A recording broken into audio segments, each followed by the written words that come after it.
بسم الله الرحمن الرحيم الحمد لله رب العالمين والصلاة والسلام على سيدنا محمد وعلى آله وصحبه أجمعين أما بعد. Welcome back to the renewal, if you like, or the resumption of our series of the seerah of the Prophet sallallahu alaihi wasallam after the hiatus that we took in the month of Ramadan. And alhamdulillah, we are on, I think, number 63, 64 now, around that time, alhamdulillah. And we have finished in the last series, we finished the battle of Khandaq, or the battle of Ahzab. And we are now in the end of the in the end of the 5th year and the beginning of the 6th year of the Hijrah. And the next major incident will be the incident of Hudaybiyyah that will take place in late 6th year Hijrah. So we have around 7-8 months to cover. And in these 7-8 months, a number of things happened, none of which was as significant as Khandaq or as Hudaybiyyah, but we still have to obviously be chronological. And what we'll do today is discuss a number of minor skirmishes and expeditions that took place. And the fact of the matter is that these skirmishes and expeditions were not that significant politically, but in each one of them certain things happen that are interesting for us to know, and we're not going to discuss all of them. There are more than a dozen of these skirmishes. We're not going to discuss all of them, but we'll discuss at least 4 or 5 that have some interesting stories that are well known in the seerah. And let us begin with the expedition of Muhammad ibn Maslama to Al-Qurta. Muhammad ibn Maslama to Al-Qurta. And this was a minor expedition, a Sariyah, involving 30 of the Sahaba that were dealing with the tribe of Banu Bakr ibn Kilab in the 6th year of the Hijrah, most likely in the month of Shawwal. Now, the expedition was a success. They did what they were supposed to do, and on the way back, something interesting happened. So the story is actually not about the expedition, but about a minor incident that is an interesting story and a beautiful story. And that is that when they're returning from conquering this tribe was a rebellious tribe, so they conquered them, and they're coming back. They came across a small convoy, and something seemed strange. Something did not seem right about this convoy. We're not told what, but most likely, Allah knows best, this is my assumption, most likely there were clearly the signs of this being an elite or a noble or a rich group of people, and they don't know who they were. And so they brought them as prisoners to the Prophet sallallahu alaihi wasallam, and they did not even realize whom they had captured. And when they brought the people to the Prophet sallallahu, the Prophet sallallahu asked them, "Do you not know who your prisoner is?" They said, "Who?" And he said that you have captured Thumama ibn Athal. Thumama ibn Athal was the chieftain of the tribe of Banu Hanifa. And the Banu Hanifa were one of the largest tribes of Arabia. So this is like somebody like Abdul Muttalib type of figure, like the big guy. He is a very senior figure, and he is the chieftain of the tribe that is basically the size of Quraysh. This is the Banu Hanifa. This is a massive tribe, and it is a tribe in central Arabia. And Thumama just happened to be on a convoy, we'll understand why in a while, that was not guarded. He didn't have his typical bodyguards. He's just going in a small group, and some things didn't seem right. So on the way back, they took these people and they brought them to the Prophet sallallahu alaihi wasallam. And Thumama, of course, he had a clear position before this time. He's not neutral in the war. He was supporting the pagans against Islam. And he had publicly threatened to kill the Prophet if he ever could, because he's of the enemy tribe, Banu Hanifa. He's not a sympathetic tribe. And so the Prophet ﷺ made a dua to Allah, this is beforehand, and he said that, "Oh Allah, allow me to have power, to have control over Thumama. Allow me an opportunity to be in control over Thumama." And of course, this was the dua of the Prophet ﷺ being answered, right? That literally, Thumama came to him unexpectedly as a prisoner of war. And the companions did not recognize him, and the Prophet ﷺ recognized him. Obviously, Allah Azza wa Jalla told him through Jibreel, this is Thumama ibn Athal. And so the Prophet ﷺ commanded the Sahaba, treat him well. And so there was no prison at that time. There was no, there's no place to keep them. So they kept him in the masjid. And in order that he is safe, they tied his hand basically to the pillar or something so that he cannot escape. So he is a prisoner in the masjid of the Prophet sallallahu alaihi wasallam. And on that evening, the Prophet sallallahu alaihi wasallam told his wives to send his own food to Thumama. Now, the Prophet sallallahu alaihi wasallam's food would not have been better than what the Sahaba are cooking, but it's a symbolic gesture. It's a token that when the messenger would have come, he would have said, "This is from the Prophet Muhammad sallallahu alaihi wasallam. This is his food to you." So he's sending him his personal, if you like, plate or a share of his personal plate. He's sending it to Thumama. The next day in the morning, he goes to Thumama and he says, ماذا عندك يا ثمامة? What do you have to tell me? What do you have to say? And so Thumama answers, يا محمد صلى الله عليه وسلم إن تقتل ذا دم وإن تنعم على شاكر وإن تريد الدنيا وإن تريد الفداء فسل ما شئت فسل ما بدا لك. يا محمد إن تقتل ذا دم. If you're going to kill me, you're going to kill somebody whose blood is very heavy. I'm not anybody here. I am the chieftain. You're going to have a civil war on your hands. إن تقتل ذا دم وإن تنعم. And if you are generous, تنعم على شاكر. You're going to be generous to somebody who recognizes and will repay you back. And if you want money, then ask whatever you want and you have your price. Now this shows you this guy is not begging for life. This shows you this man is a noble man. He has dignity.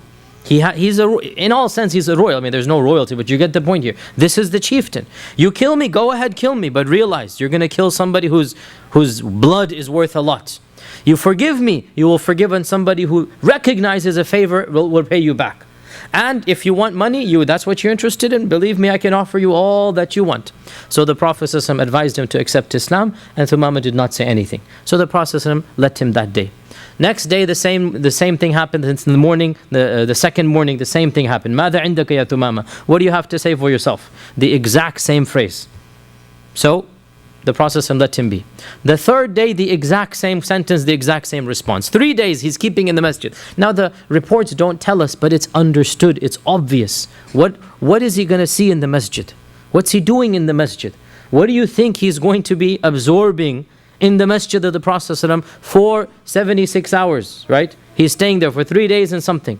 And he's staying there. What do you think he's going to be hearing? The salah of the Prophet ﷺ, the Quran of the Prophet ﷺ. No doubt the Prophet ﷺ had his durus, his halaqat, his conversations with the Sahaba as he did. And Thumama sitting back there and he's just being ignored. But what do you think is the wisdom or the point of having Thumama in the masjid? You see for yourself what our religion is. So for 3 days he's kept, and in the meantime the Prophet ﷺ is hoping he'll accept. But Thumama does not accept. At the end of the third day, the Prophet ﷺ, when he still said the exact same thing, then the Prophet ﷺ said to the Sahaba, go release Thumama, let him go. Khalas, cut off his rope. So they cut him off, and Thumama stood up and exited the masjid. And he went behind a grove of date palms, and he took a bath, and then he walked back in 10 minutes later, and he said, Ashhadu an la ilaha illallah wa ashhadu annaka rasulullah. And then he said, Ya Muhammad. He's still addressing him by his first name because he hasn't learned the etiquettes yet, right? He's still addressing him by his first name. Even though he's a Muslim, he doesn't start Ya Rasulullah right now because he's still new. Cut him some slack. Ya Muhammad sallallahu alayhi wasallam, I swear by Allah that there was no face in this whole world that was more despised to me and more hated to me than your face. But now, wallahi, it is the most beautiful and the most beloved face to me. And I swear by Allah, there was no religion that was more despised to me than your religion. But now, wallahi, it is the most beloved religion to me. And I swear by Allah, there was no city that I hated more than your own city. I couldn't imagine going to your city. But I swear by Allah, now it is the most beloved city to me. Look, 3 days, all it took to see what is the reality of the Prophet of Medina, of the Sahaba, of Islam. And then he explained what the story was. He said, I was on my way to do Umrah.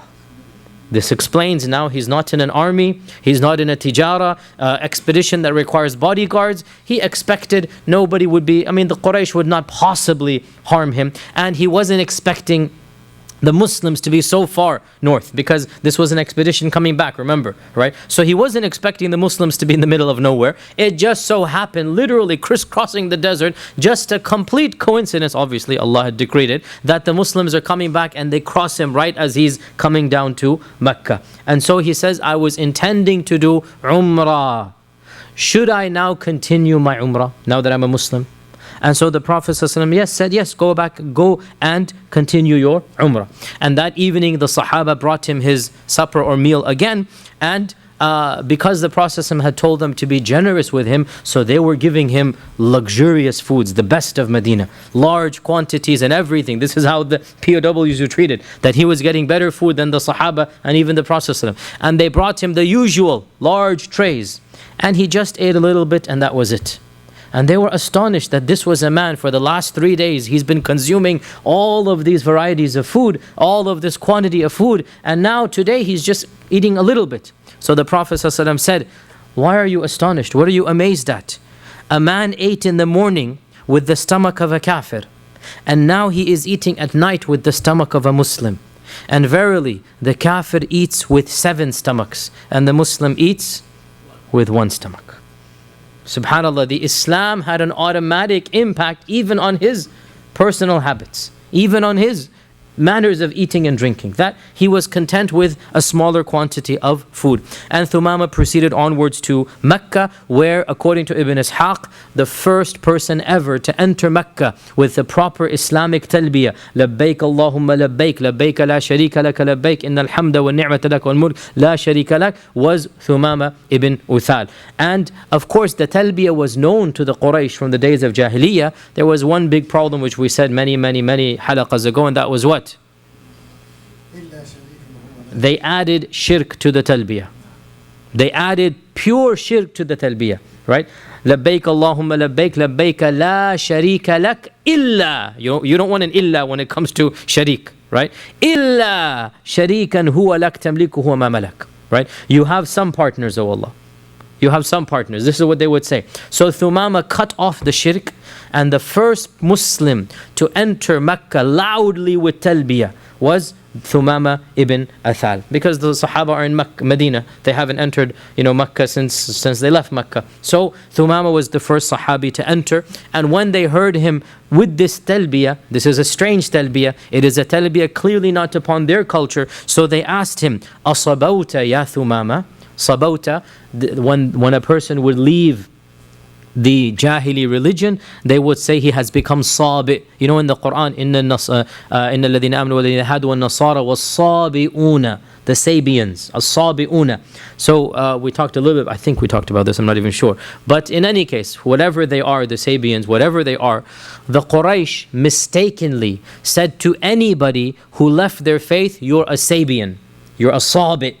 Anybody who leaves their religion, they would say he's a sabi. And so they would make fun of the early Muslims by calling them sabi'un.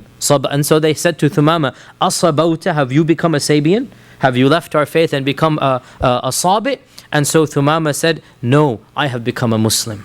I'm not a sabi, I am a Muslim, and I testify la ilaha illallah Muhammadur Rasulullah. At this, some of the Quraysh, they surrounded him, they unsheathed their swords, they wanted to do something, but others, calmer voices prevailed, and they said, if you kill him, you're going to face the entire Banu Hanifa. This isn't some trivial guy here, this is the chieftain.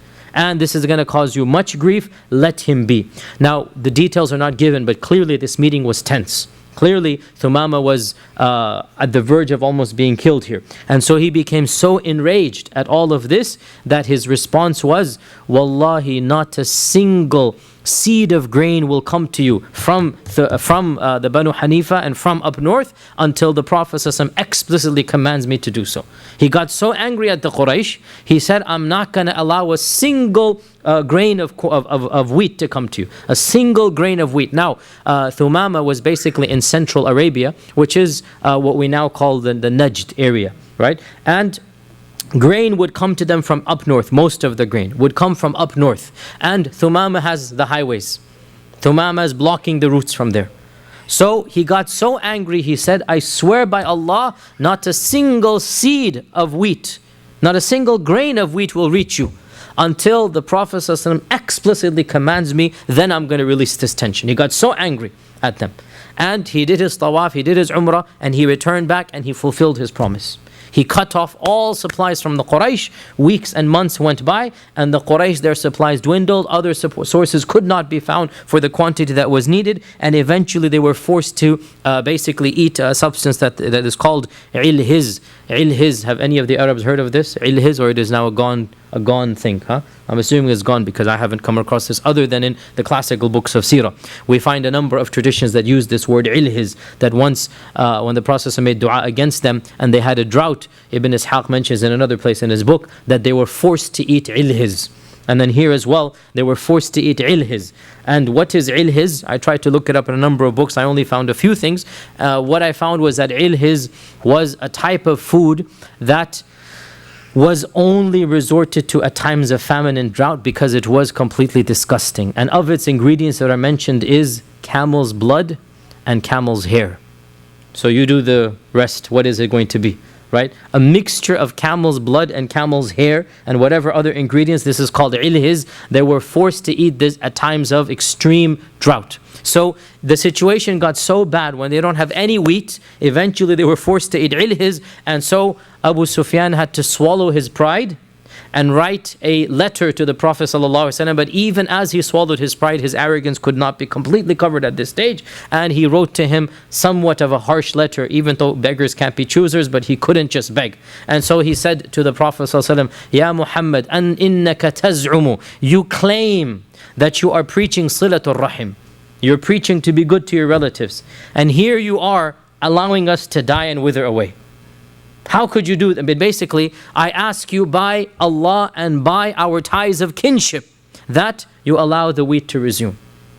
And so the Prophet ﷺ wrote a letter to Thumama to allow the wheat to resume, and so the wheat then began to resume to the people of Mecca, and the food supplies went back to normal. Now, before we move on, so some benefits from this story. So subhanAllah, look here at how amazingly the dua of the Prophet ﷺ was answered. That Allah Azza wa Jal answered the du'as of the Prophet by and large. Yes, some of them he did not. We know some of these. But by and large, the du'as of the Prophet have been answered. And this shows us, obviously, doesn't need to be said, the maqam of the Nabi, the status of the Prophet. And Allah helps his religion in different ways. Allah helps his religion in different ways. Thumama was like a gift out of nowhere. The whole tribe of Banu Hanifa did not convert, but the chieftain converted. And once the chieftain converts, you will have a large number of people converting. Also, we notice over here, and this is obviously a standard of the teaching of Islam, gentleness will get you what harshness will not get you. Gentleness will get you what harshness will not get you. Thumama was treated gently. Thumama was treated with dignity. Thumama was given better food than the rest of the people. And so for 3 days, when he sees the reality of Islam, his heart opens up. And the Prophet, by the way, what did he do? Neither did he accept any money from him, nor did he threaten to kill him. He literally said, Khalas, go, you're free. Right? He gifted him his independence after Thumama had promised to kill him. He gave him his life back. Obviously, what is that going to do to Thumama? Right? So kindness will get you what harshness will never get you. Also from this we learn, Ibn Hajar comments on this, that it is allowed for non-Muslims to enter masajid.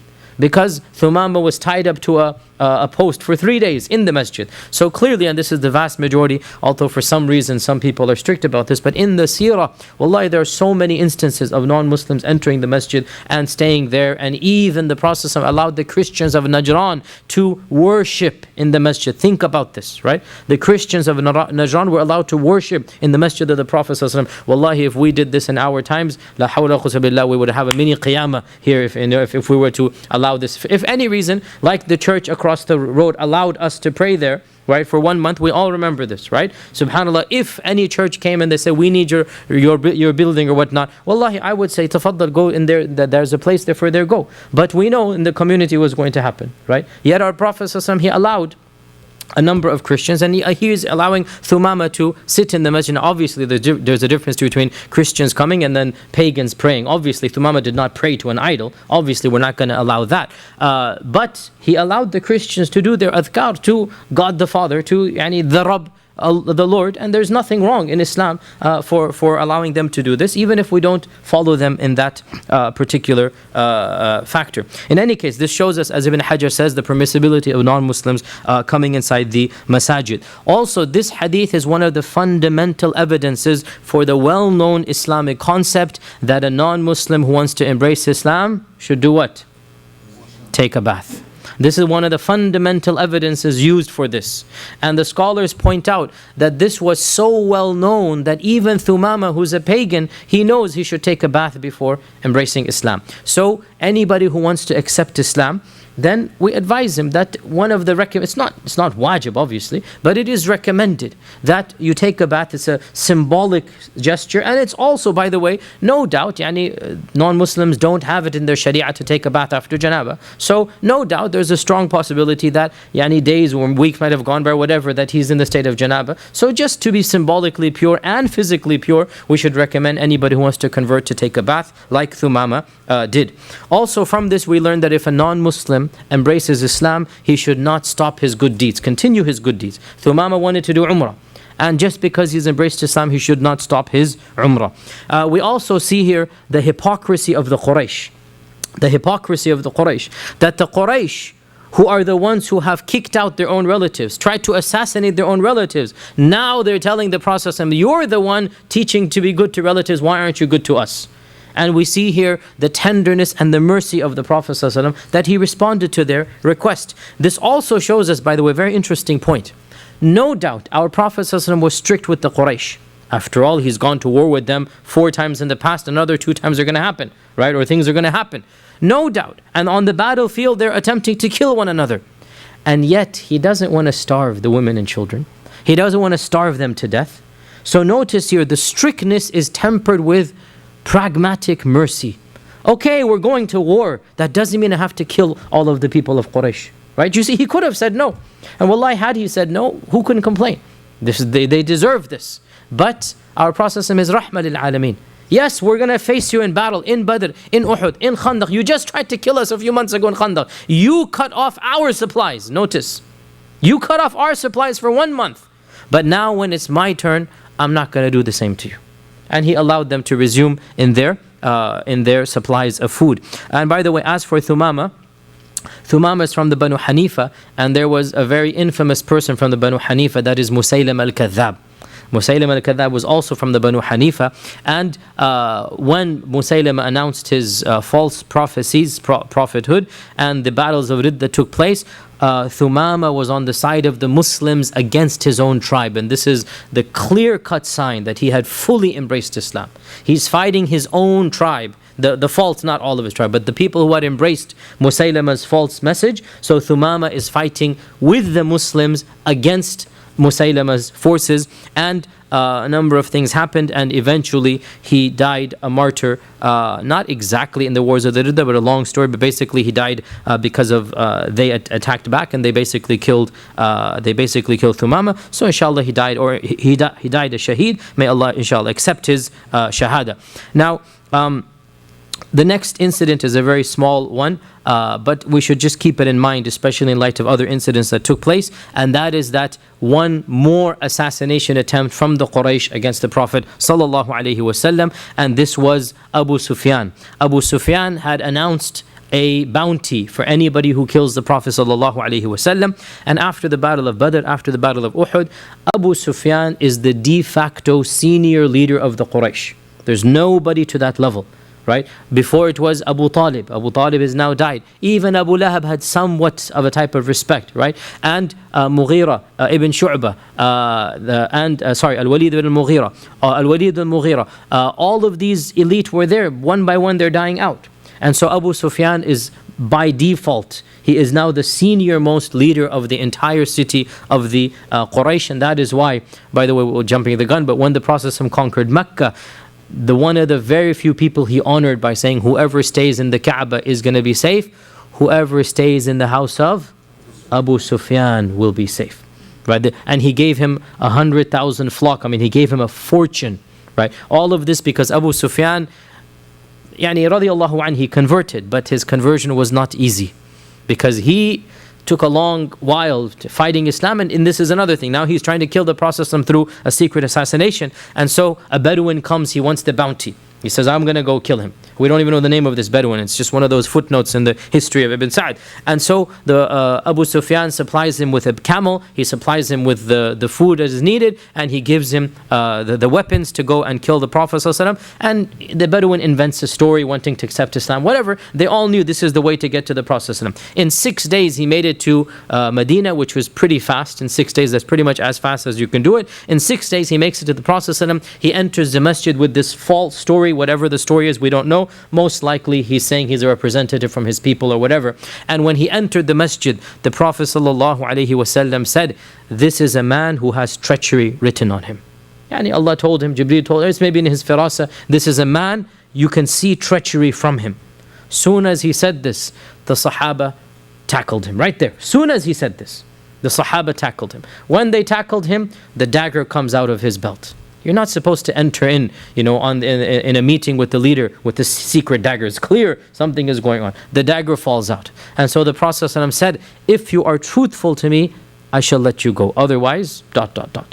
So he spills all the beans and he says this and this and this is what happened. And so the Prophet ﷺ honored his promise to him and said, okay, you are free to go. And when he said you are free to go, after all he had seen, the Bedouin as well embraced Islam. We have no idea what his name was. He embraced Islam. And what is interesting here, despite all of this, still Abu Sufyan was honored to the level that he was honored. This is amazing that Abu Sufyan, after all of this and all what has preceded in Uhud and in Badr, still now the process, and when he conquers Mecca, Abu Sufyan is forgiven. And this story is a perfect stepping stone to the next story, which is one of those extremely controversial stories. Even though frankly I don't find it that controversial, but it is one of those stories that Islamophobes and non-Muslims, they love to bring up against our Prophet ﷺ, and that is the assassination of Salam ibn Abil Huqayq. Salam ibn Abil Huqayq.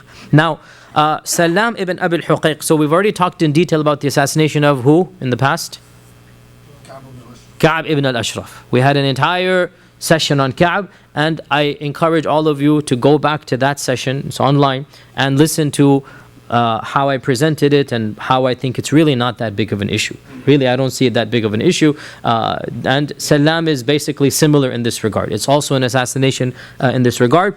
We can call it a targeted killing, as is the modern terminology, right? We can call it like this, okay? This is not collateral damage. This is targeted, if you like, extrajudicial, if you like, killing. It is now common. No, as I said, in modern times, nobody has a right to open a peep anymore. After all that has happened in the last, 10 years, khalas, this is now standard warfare. Well, we don't know the exact date, but clearly it happened after Ahzab and before Khaybar. After Ahzab and before Khaybar, most likely sometime around here, the 6th AH.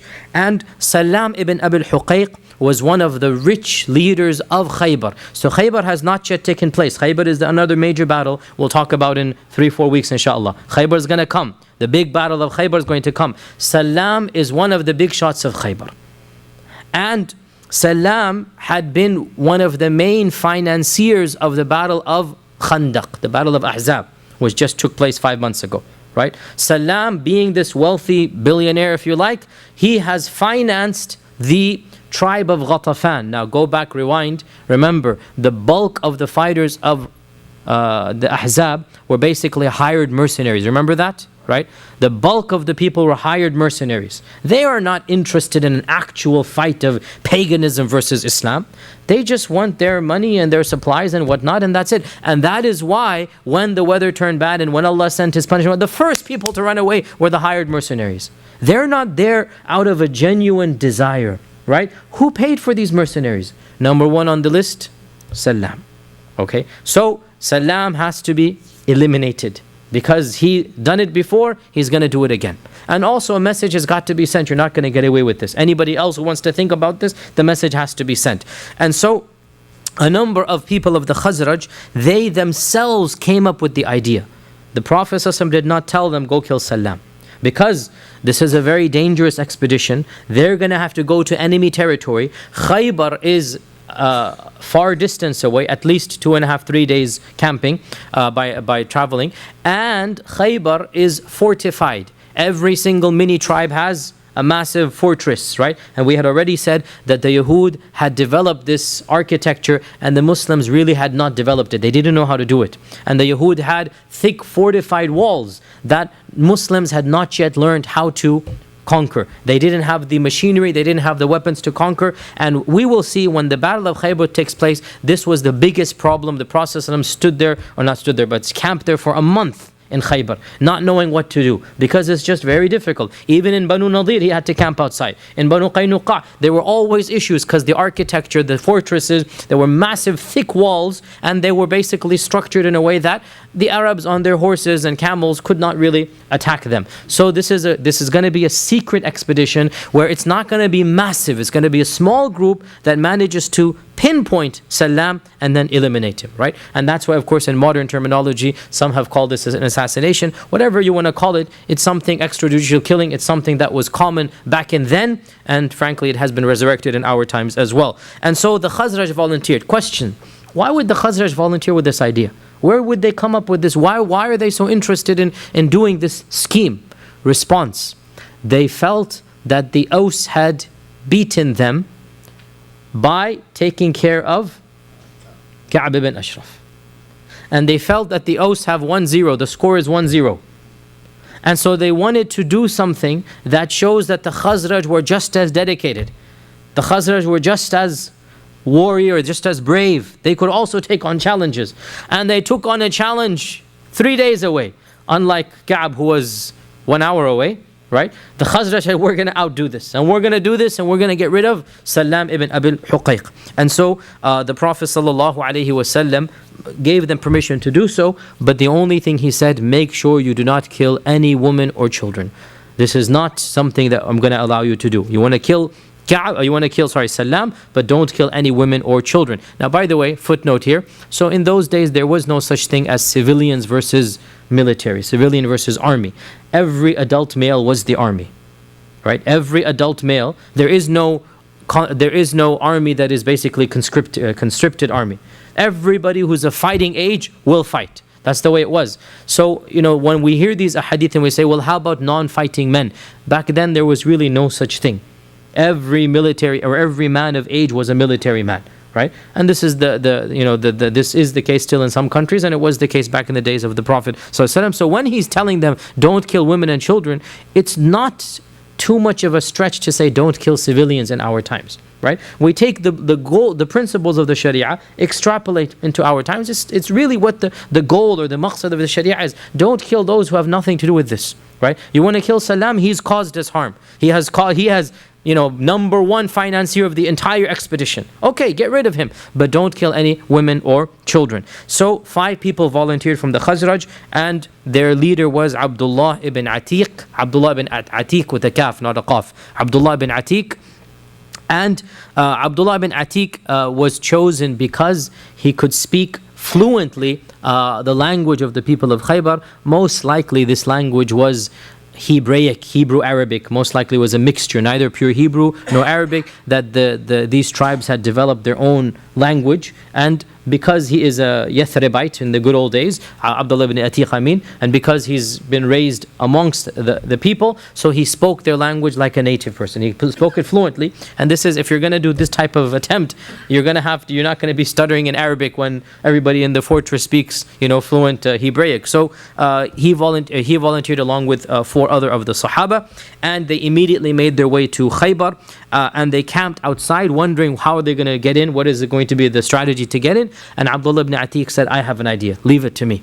And so the way that it was in the past, in fact up until recently, in all Muslim cities and non-Muslim cities up until recently, they would always shut the doors at Maghrib time, right? All the doors of the city are shut. Anybody wants to come in after that, they'll have to wait till the morning when you can see. And so he waited until it was right Maghrib time. And he then made his way to the visual distance of the guard, so that the guard could see, and he pretended that he is basically urinating, that he is somebody, urinating and relieving himself, right? And the guard shutting the door, and he sees in the figure somebody urinating in the distance. Now, obviously, you're not going to think this is a spy. This is like, come on, hurry up before the gate gets closed. And that's exactly what the guard said. I'm going to close the gates, hurry up. And so he quickly rushed in, and the gate shut behind him, individually. And when night, he must have hidden somewhere. Again, the details are scant.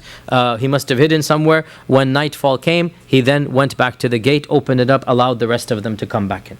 Right? So now they have the 5 people in the fortress, in the walls, and they find their way to the house of Salam, and Allah knows how they did this. Again, the details are not mentioned, but one would assume that the structure of the inside of the fortress was such that the richest person or the noble person has the central and the largest. However it was, they found their way there, and they made their way into the house, and eventually they assassinated or they killed him, or they exterminated him, whatever word you want to use. They got rid of him.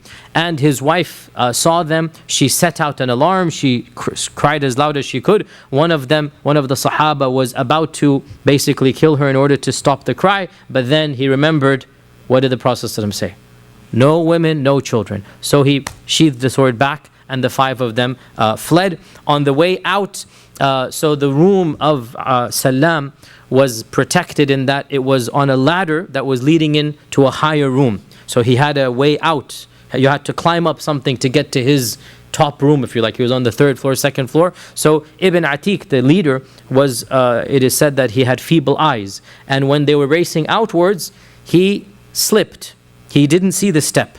And in the process, he sprained or he broke his foot. We don't know whether sprained or broke. He could not walk. So the other Sahaba had to carry him outside, and then they had to rush back to Medina while the cry is being given in the city. That must have been a very harrowing experience. We don't have details other than this. But subhanAllah, your imagination can really get involved here now. That one of them is crippled, the 4 of them are now the cry is being given. She's yelling and screaming. Allah knows how they did it, but they escaped without a single casualty other than his broken or sprained foot.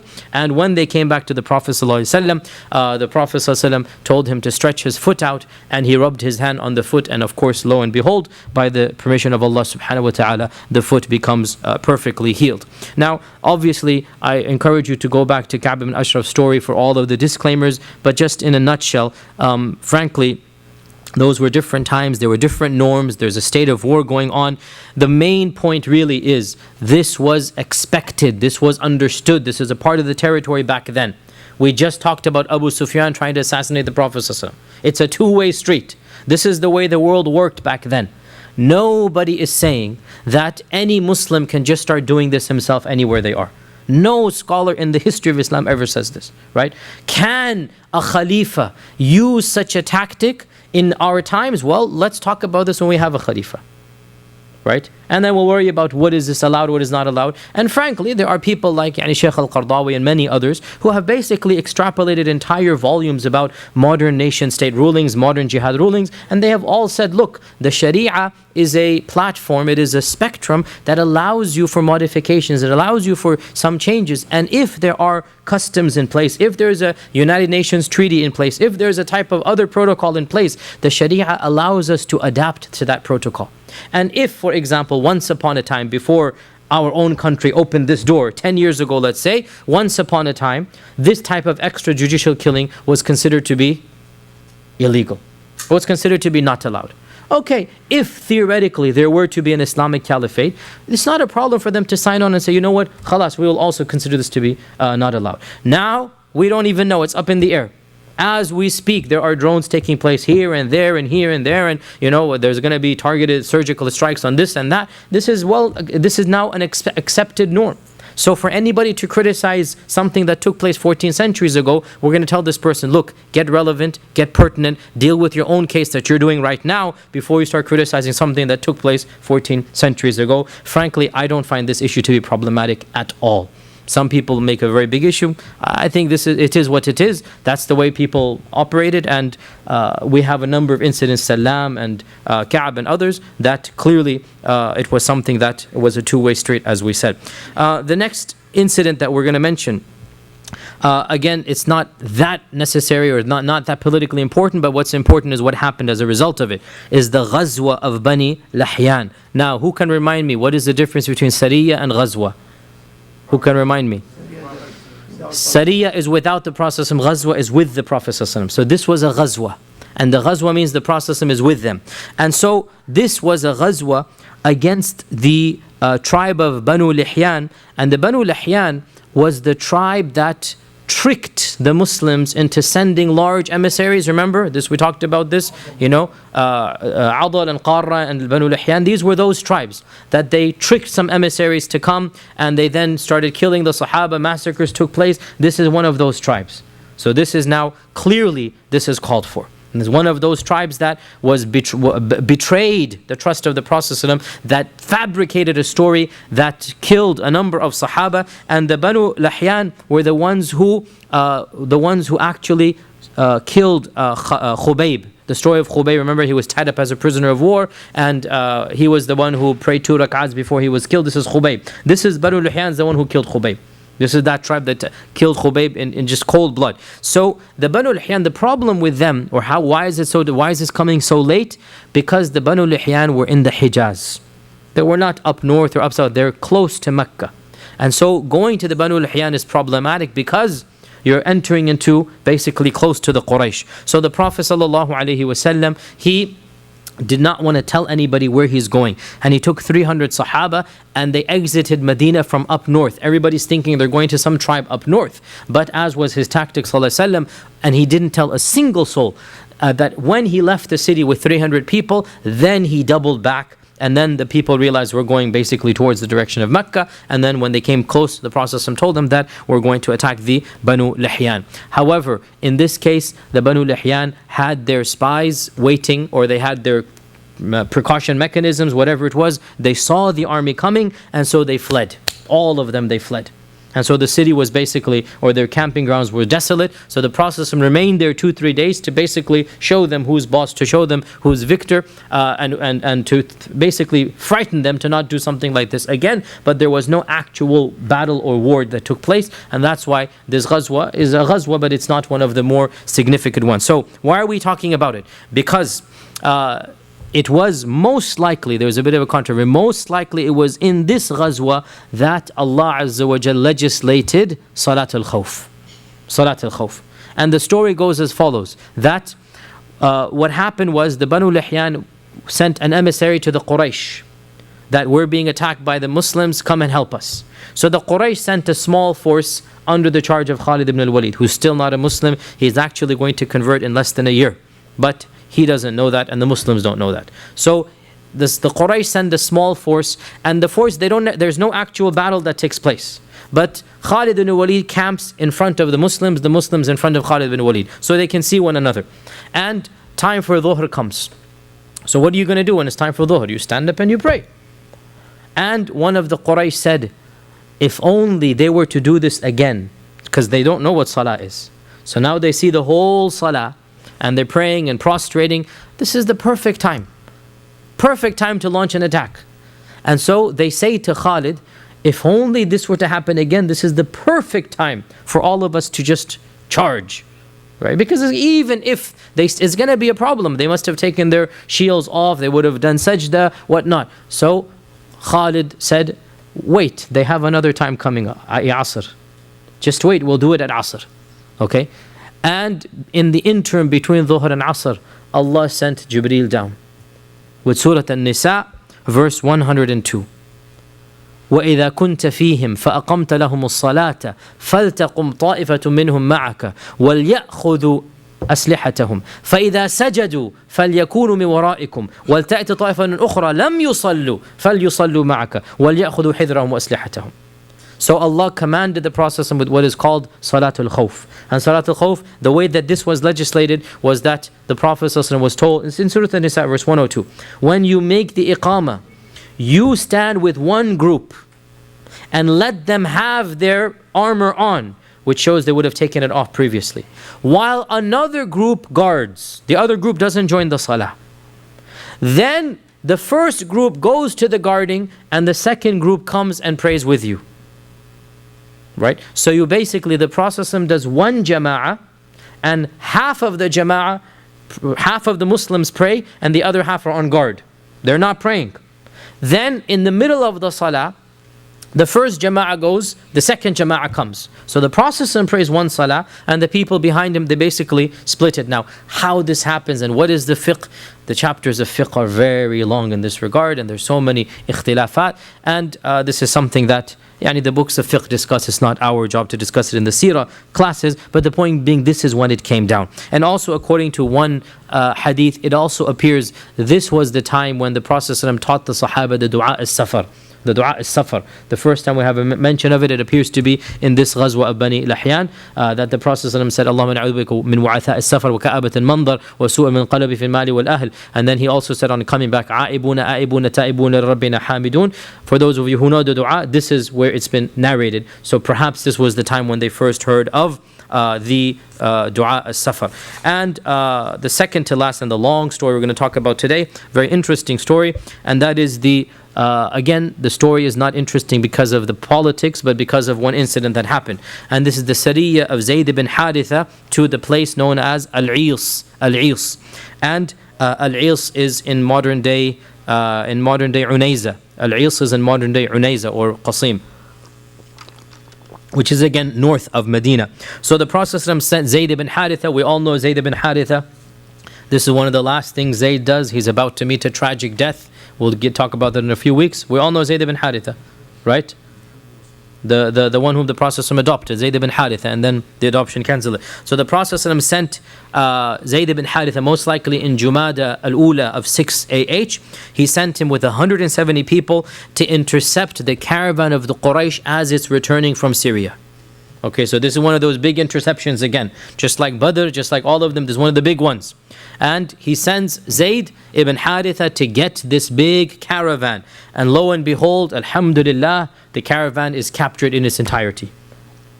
And so all of this wealth comes back, and all of the camels come back, and the prisoners of war come back. And the story is interesting because of one of the prisoners of war. The story itself is pretty straightforward. Zayd went, Zayd saw, Zayd conquered. And he came back with all that he had conquered. And who was one of these prisoners? This prisoner was Abu al-As ibn al-Rabi'. Abu al-As ibn al-Rabi'. And who is Abu al-As ibn al-Rabi'?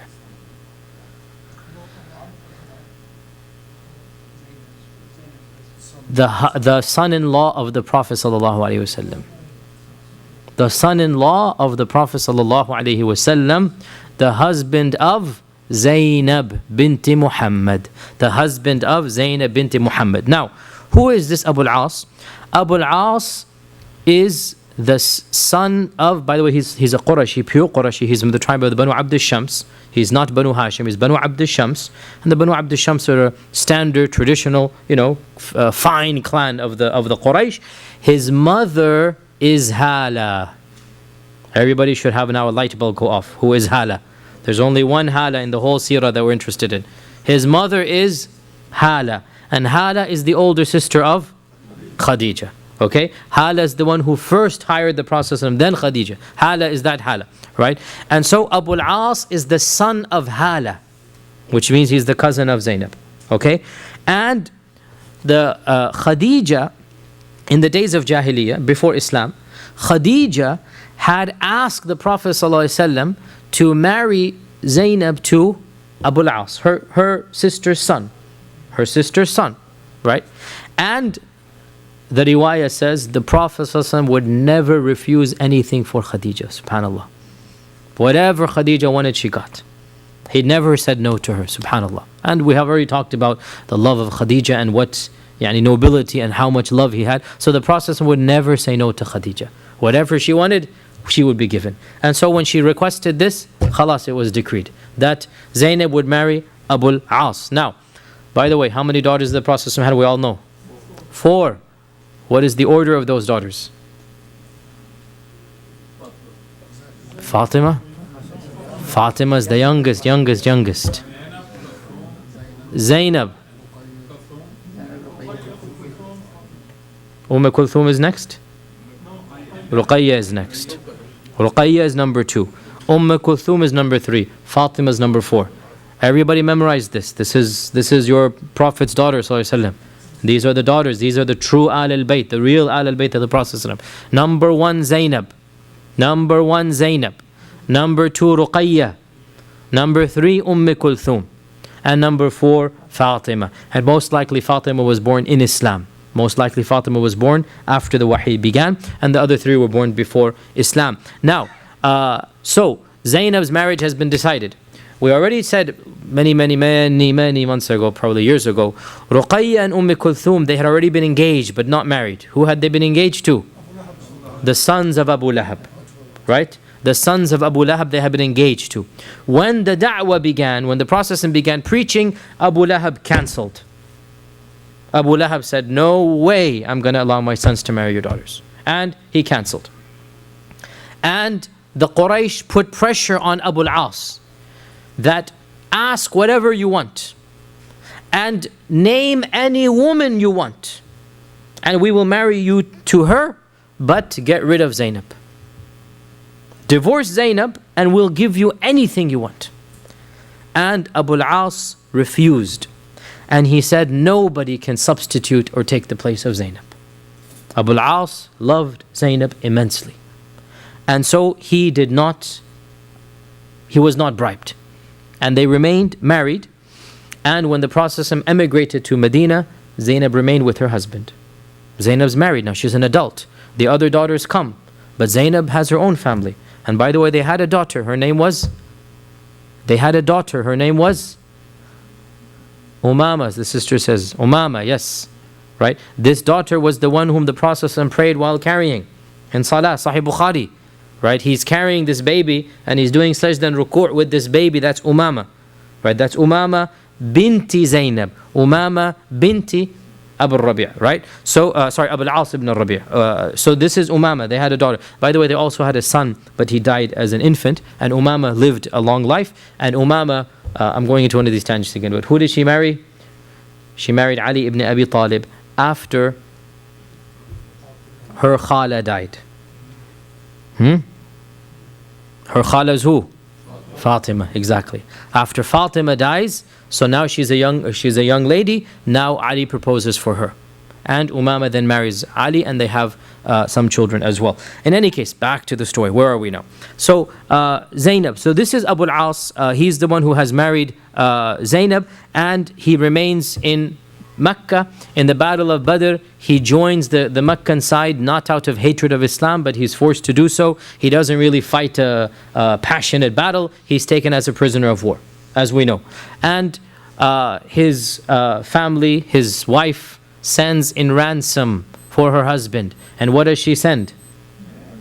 The necklace that Khadija had and had gifted her. And this brought back so many memories to the Prophet ﷺ, and he requested, because again it's not in the hand of the Prophet ﷺ, the guy who captured him, he wants the money, right? The Muslim who captures him wants the money. And so the Prophet ﷺ requested him that if you think it is appropriate, then let him go fi sabilillah. And because he couldn't pressure him, and it is not his nature. So obviously when any Muslim is asked in this manner by the Prophet ﷺ, khalas, he is yours, Ya Rasulullah. We didn't know this at the time, but the Prophet ﷺ had made him promise what? Send me Zainab. You're forgetting. Send me Zainab. And remember the story of Zainab trying to leave the city and then her pushing her back and whatnot. All of this is that story, right? And that is why the Prophet ﷺ did have a lot of respect and even love for Abu al-As, because he said in a hadith in Bukhari, when he was talking about some of his other son-in-laws, he said, as for Abu al-As, he spoke to me and he told the truth. And he promised me and he fulfilled his promise. And then he criticized some other people, other son-in-laws of his, but Abu al-As, he said no, he was firm in his, so he did not do this to me. So Abu al-As returns after the Battle of Badr. He sends Zainab to Medina. Okay? So now Zainab is in Medina, Abu al-As is in Mecca. At least 2-3 years have gone by, and lo and behold, he is now captured and he's now a POW in Medina. Okay? This is where we are now. Okay? Now, the next morning in Salat al-Fajr, the Prophet ﷺ stands up, says, Allahu Akbar. And from the women's side, a loud voice comes. O Muslims, I am Zainab binti Muhammad, and I have given Abu al-As ibn al-Rabi' my protection. So, O Muslims, you give him your protection as well. In Salat al-Fajr, the whole gathering is there. Those days people would show up for Fajr. Sorry about that, but I had to say that. Those days people would show up for Fajr. And so the whole masjid is in shock. In Fajr she's making announcement because she wants everybody to hear. And the Prophet, when Salah is finished, he said, did you hear what I heard? I'm not imagining. Did you hear what I heard? They said, yes, O Messenger of Allah. He said, Wallahi, I had no knowledge of this as much as you. Meaning, I have no clue she was going to do this. Right? This is just as much of a surprise to me as it is to you. And then he said the famous statement, which is all the madahib agree. He said that all of the Muslims are the same when it comes to aman, when it comes to protection. The least of them can offer protection to anyone. And so, O Zainab, we have given protection to those whom you have given protection for. Now, what is this protection or aman? So any Muslim, and this is in fiqh in all of the madahib, any Muslim, even a child, even any Muslim, yani man, woman, some say even a Muslim slave, anybody has the right to simply, if there's a particular non-Muslim in the state of war that has done him a favor or whatnot, say, look, this person, he's under my protection. Don't harm him now. I will deal with this person. And this is mutawatir, this is well known. It's a standard principle of Islamic fiqh, right? And so the Prophet used this principle and he said, look, Zainab, if you have said this, then all Muslims are the same in this regard, and we will give aman to those whom you have given aman. Meaning we're not going to harm him then. Khalas, you have given him aman, then he is a person who will be protected. And the people who had captured him and his property, once again the same thing. Twice he has negotiated for Abu al-As ibn al-Rabi'. Twice, subhanallah. Right? But remember, Abu al-As is not a Muslim. That's the whole point. If he only do accept Islam, all of this would go away. Right? He's not a Muslim. And he's not accepting Islam. So, twice, this is the second time he negotiates, and he says basically the same thing to another group of Sahaba. He says that you see what has happened, and you know the status of Abu al-As in my family, that he is Zainab's husband. So if you wish, you can return his money and his section of the caravan to him, and that is more beloved to us. And if you decide to keep it, then that is your right and the right that Allah has given you. SubhanAllah, means very clear. I can't force you to give this back. This is your right. But if you give it, basically Allah will reward you. It's up to you what you want. Now obviously, who could possibly say no, right? And so the Ansar who had basically taken this portion of the caravan, and they have, now by the way, this portion of the caravan, this is Abu al-As's basically not personal property, but this is the investments that people have given him. Right? So he has people's, merchandise and people's money. They've gone to Syria, they're coming back. So this is a lot of wealth. It's not just his wealth. So the Ansar go and they say to him that, O Abu al-As, you are the sihr, the son-in-law of the Prophet sallallahu alaihi wasallam. Isn't it time you accept Islam? If you do so, we'll give you your money back and you can stay in Medina. In other words, they tried to bribe him with Islam through the money. Like, come on, at least be a Muslim before we give you your money back. The Prophet hadn't told them to put this condition, but they feel like a little bit more zealous. Like, come on, we're not going to give a Muslim our money back to a non-Muslim. Let's give it back to a Muslim. At least we can say, okay, he accepted Islam, and let him remain here with us. And so Abu al-As responded that, what an evil suggestion that I should change my faith and be treacherous because of that. In other words, you want me to be greedy for the money and ignore the amana that has been given to me just to accept Islam? This is not a good, suggestion. And this was not from the Prophet. This was from those Ansar who thought that it would at least be better if he embraced the faith. So he refused to embrace. So in any case, the Ansar gave him all of the money back. In any case, because that's what the Prophet had told them. So Abu al-As took all of this money and he returned back to Mecca, and he returned every single amana back to its rightful owner, and he asked the people of Mecca, has anybody given me anything that remains? And so they all said, no, Jazakallah, you have done your job, excellent. And in the whole caravan, it was only Abu al-As who managed to return the money to its owners, right? As soon as all of that had taken place, then in front of the Quraysh, he said, now, ashhadu an la ilaha illallah wa ashhadu anna Muhammad Rasulullah. That he didn't want to accept Islam in Medina. Why? Because somebody's going to say, you did it for the money, you did it for the life, you did it for this and that. Now that I've gotten rid of all of my obligations and nobody can accuse me, I'm a free man back in my hometown, let me embrace Islam publicly. And Abu al-As, his great-grandfather is Abd al-Shams. He is lineage of Quraysh. You cannot harm a hair on his head. Abu al-As is from the stock of the Quraysh. This is hardcore Qurayshi, right? You cannot touch Abu al-As. And so Abu al-As has the audacity and the courage and the guts to announce his shahada in front of the Kaaba, and he then returns back to Medina as a Muslim. And so they are then reunited. Now, this story could be problematic for two reasons, both of which are related, so pay attention to this. The first issue is that when he is captured as a POW, as a prisoner, clearly he's not a Muslim at the time. And the Prophet ﷺ frees him or lets him go basically on the presumption that the two of them are still married. Now, the Prophet ﷺ, when he did free, he said to Zainab, this man is a mushrik, so he is not allowed for you. فَإِنَّهُ لَا يَحِلُّ لَكِ. So they didn't live together at that time. That's only when he came back as a Muslim. But still, is there a marriage at this time or not? And even more problematic, which is where all of the fiqh comes in, the real fiqh problem is, when he did return back to Medina, the hadith in Abu Dawood and Tirmidhi and Nisa'i, the authentic hadith says that the Prophet ﷺ returned him to her without a mahr. Means without a nikah. There was no new nikah done. The Prophet ﷺ returned him to her without a new nikah. Why is this problematic? It is problematic because we all know in fiqh that when the wife converts to Islam and the husband does not, what happens to the marriage contract? It is annulled. And if the husband accepts Islam within the iddah of the wife, whether it is 1 month or 3 months, there's an ikhtilaf, but the correct opinion is 1 month. It is one menstrual cycle, by the way. There's a point of fiqh. If there's a non-Muslim couple. Now obviously, if the husband embraces Islam, that is less problematic. Why? Because a Christian or a Jewish wife can remain. Now obviously, a pagan wife could not remain. But a Christian or Jewish wife can remain. So that's not a problem. But the other way around is problematic.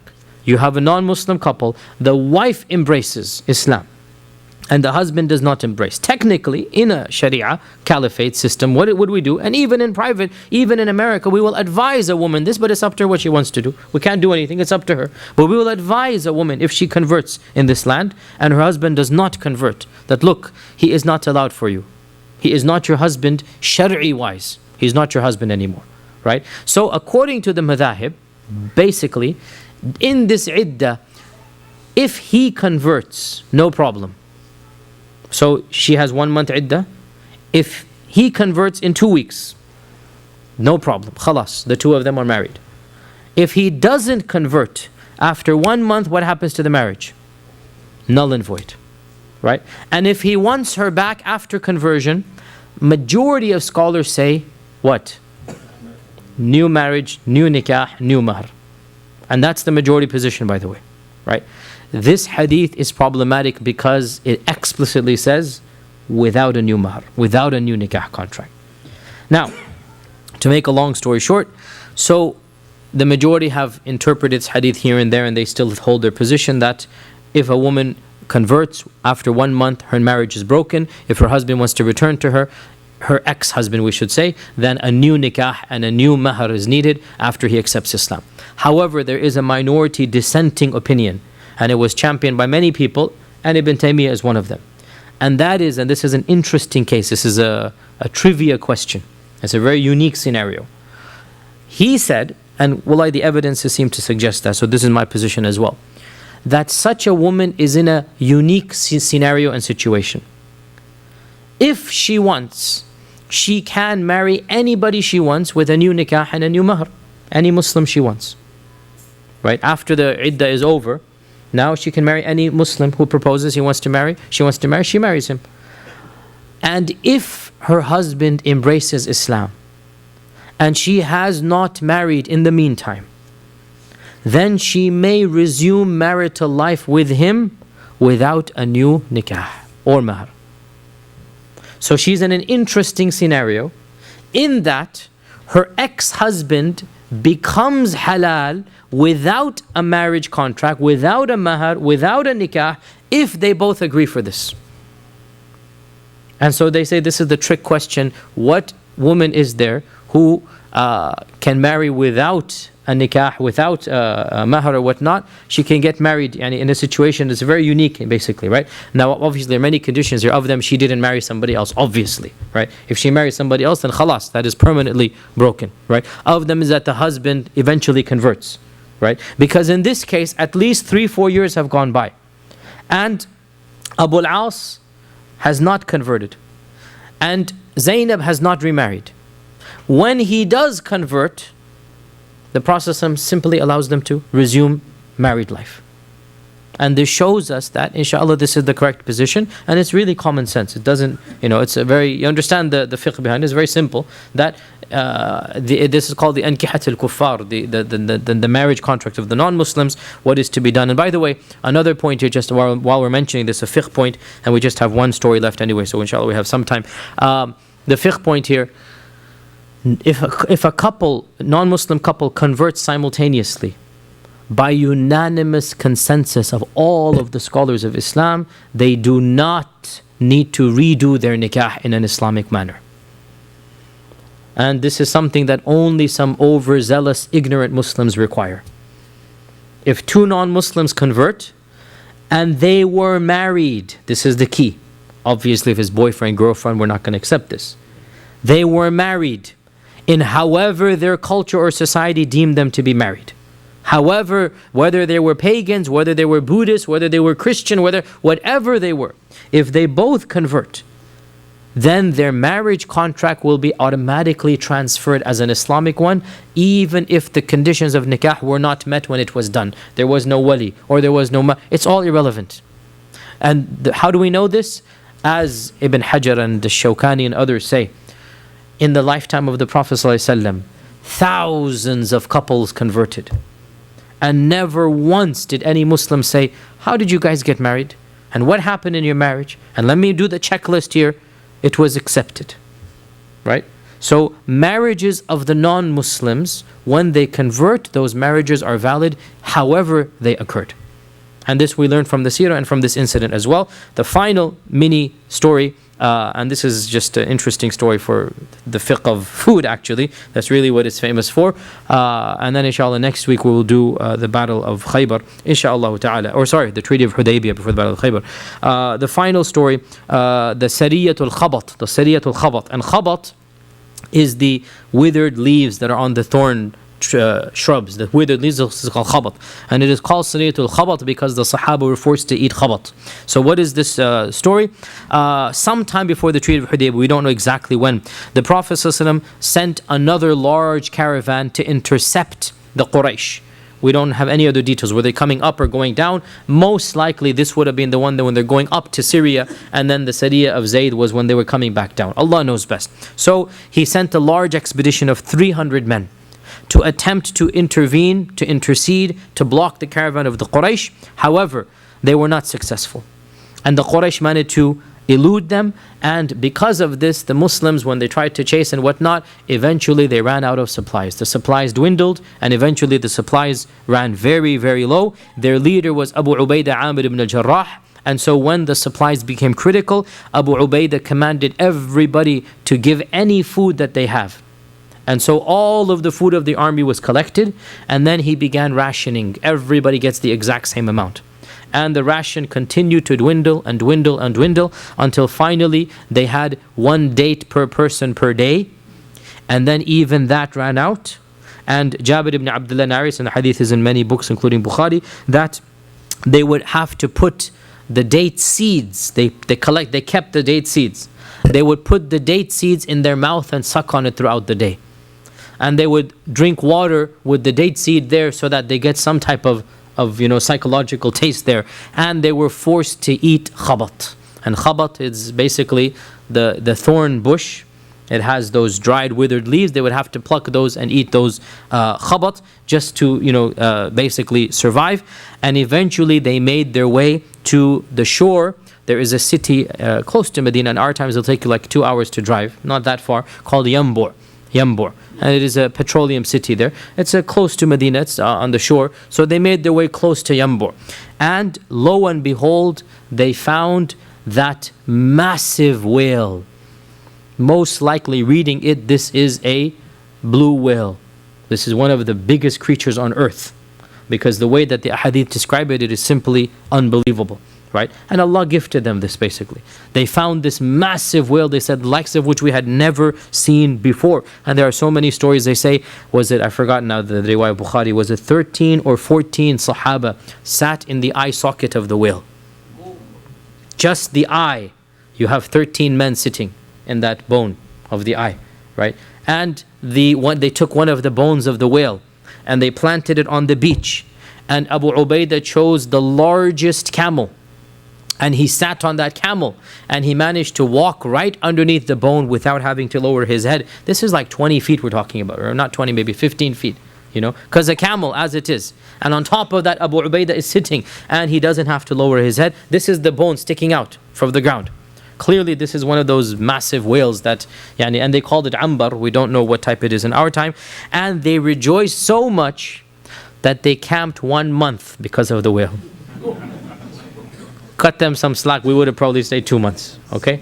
They were so happy, they're about to die of starvation, that they camped 1 month and they actually gained fat.